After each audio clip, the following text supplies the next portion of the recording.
Welcome back to Studio 5. The word clique might take you right back to junior high school, but the fact is sometimes adult cliques are just as intimidating and tough to crack. From the dance carpool to that morning walking group, Dr. Julie Hanks has advice for breaking into an adult clique. Now, we sort of cringe at that word. I hate that word. I do too. But the fact of the matter is these social groups exist, and it's totally natural that they do. Right. And it's a clique if you're on the outside. It's a friend group if you're on the inside. True. So I've met very few adults who are purposefully excluding people from social events. It's just, birds of a feather flock together, right? People you're comfortable with, you tend to do things with. And, right. And so I think that's really important to remember, that it's not intentional, it's not personal, it's just they're not thinking to invite you. Right. And you and I were talking, I was naturally a little, I guess, curious about this topic. I didn't really connect with the idea. Yeah. But looking over your notes, there is sometimes that genuine desire to become part of a neighborhood or part of a social circle. Yeah. And a little bit of uncertainty on how to go about opening those doors. Well, yeah, and it's hard, especially like if you're moving into a new area, because friend groups are already established, and there may not be a need to expand, but you have a need to be included. Right. And so it's kind of a little bit of a mismatch. And I think it's just so important not to personalize it.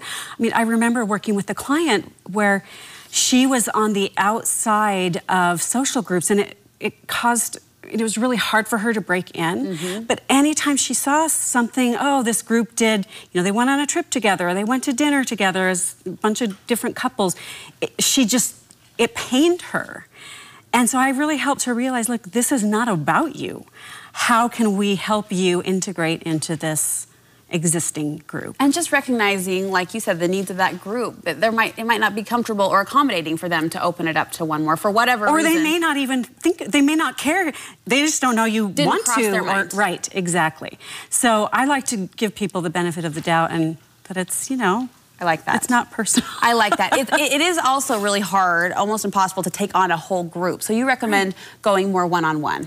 Right, developing a relationship with one person in that friend group. I mean, that's how relationships are developed anyway. You don't develop a relationship with a crowd of people.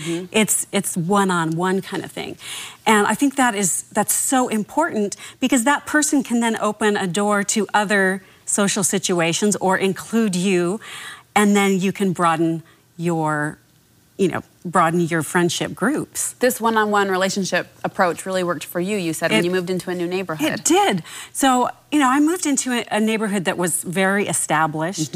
I had teenagers, and I had a 1-year-old and a 5-year-old.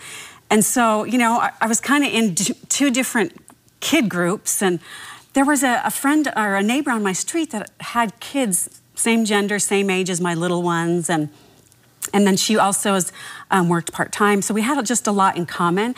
And so we became really good friends, and then she had access to a lot of other groups, and it wasn't, I really liked her as a friend. It wasn't like using her for the access. But it was just like, I like her. I'll invest in a friendship and getting to know her. Right, and it opened up other doors. Right, and it also helped me feel more comfortable, like, okay, I belong here. Like, I could look for someone, at the PTA meeting, or, well, I don't really do PTA, so that's a lie.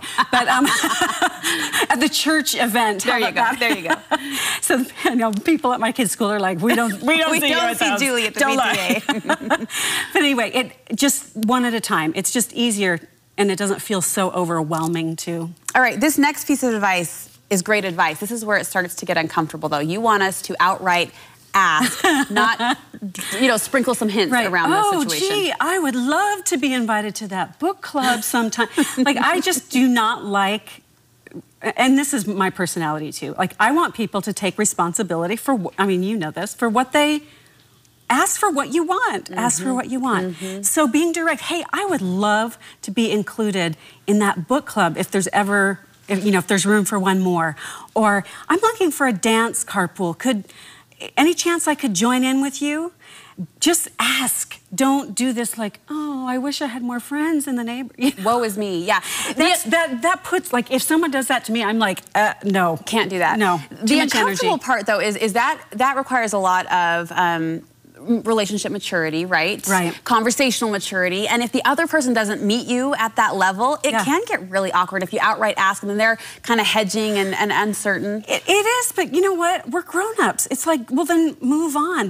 Do you want to be a friend with someone who doesn't want to be a friend to you? I mean, you know, there are a lot of people in the world, and yeah, it kind of stings. And that's actually happened to me before. I tried to, like, hey, could I join your walking group? And it was kind of like, I could tell, like, no, this is kind of our sacred. You could feel it. Yeah, and it's like, okay, ouch, and moving on. And move forward. Yeah. It does take time, too. You can't immediately knock on a door and expect it to fly open. Right. Relationships in general take time, at least healthy relationships do.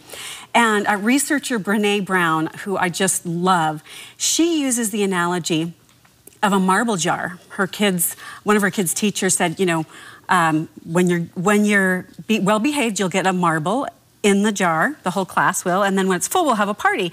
But if you're not being well-behaved, then we'll take one out. And she likens that to developing trust in relationships. So she says, who are your marble jar friends? And what can people do to become a marble jar friend, to develop trust over time? And so I love that, because it's like, yeah, you don't just dump a bunch of marbles in, like that's unhealthy. So over time, you know, are you remembering people's names? Are you remembering details about someone's, you know, health problem or something that their child is going through?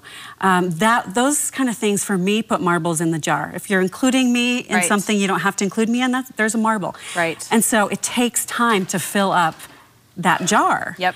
And so if we just know that we're not going to enter into a new friend group just like that, it's kind of like you can relax and settle in and just be like, great okay, advice, this Julie. is going to take We're out time. of time. You did touch on the last point, though. Consider your motivation. Is this a group you really want to be a part of anyway? Yeah. I mean, at the end of the day, if it's that awkward. If they don't include you, it's like, oh, you know, move on. All right. Before we let you go, an exciting announcement coming out of drjuliehanks.com. You have an e-course people can sign up for. Yeah, so the Burnout Cure book has been out for a couple years, and I've decided to develop an e-course, a 6-week kind of more deep dive into the material and really kind of integrating it more into our lives. So I'm really excited. Opportunity for people to learn from you in the comfort of their own home via the computer. Right. Cool. Yeah. Julie, thank you so much. Thanks, Brooke. We'll be